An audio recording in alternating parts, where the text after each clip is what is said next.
그런즉 우리가 무슨 말을 하리요? 은혜를 더하게 하려고 죄에 거하겠느냐? 그럴 수 없느니라. 죄에 대하여 죽은 우리가 어찌 그 가운데 더 살리요? 대부분의 사람들이 구약시대의 구원 방법과 신약시대의 구원을 다르게 보는 경향이 있습니다. 그래서 예수님이 오시기 전에 사람들은 율법 10계명으로 구원을 받고 예수 그리스도가 오신 후에는 예수님을 믿음으로 구원을 얻는다고 구분합니다. 이런 주장이 맞는다면 천국에 가면 율법으로 구원받은 율법 구원파가 있고 믿음으로 구원받은 믿음 구원파가 존재하게 되는 우스운 일을 발생시키게 됩니다. 하나님 나라에는 그런 요상한 일이 발생하지 않습니다. 구약시대에 구원받은 자들도 그들의 선한 내공으로 구원받지 않았습니다. 저들도 역시 흠없는 짐승을 성소로 가지고 피를 흘려 죽여 자신들의 대속죄의 제물 대신 이 예수님을 믿음으로 보았습니다. 저들은 하나님의 때가 차면 실제적인 구원자로 오시는 예수님을 바라보았습니다.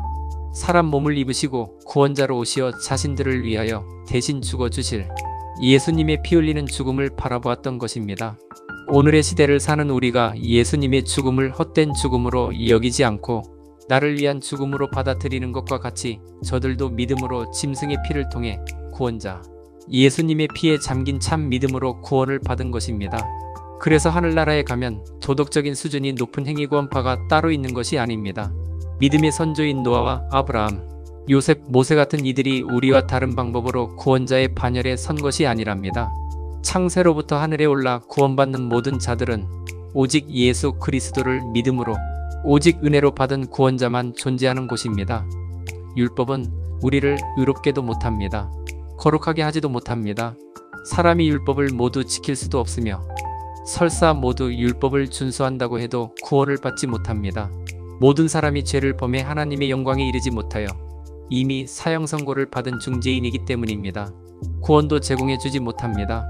율법에 순종하려고 애쓰는 노력으로 구원받을 수도 없습니다. 단지 율법이 구원을 위해 제공하는 유익한 기능이 있습니다. 죄로 오염되어 있는 자들에게 죄를 지적하고 깨닫게 해줍니다.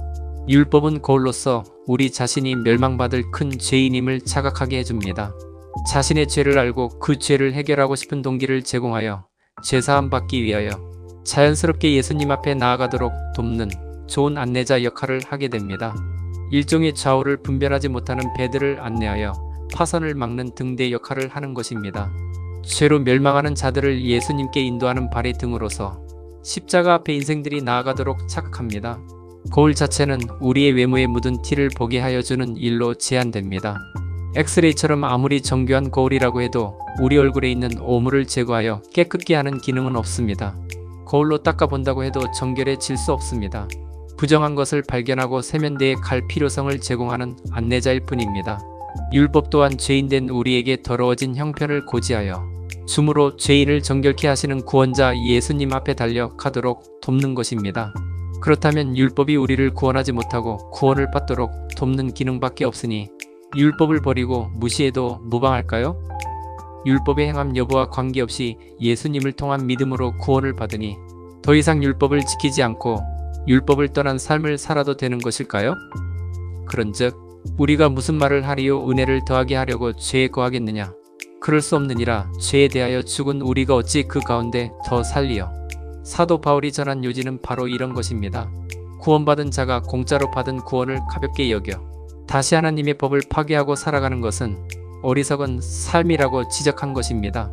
돼지가 목욕 후 다시 시궁창에 들어가는 것과 같은 인생을 걸어가면 미련한 것이라는 가르침입니다.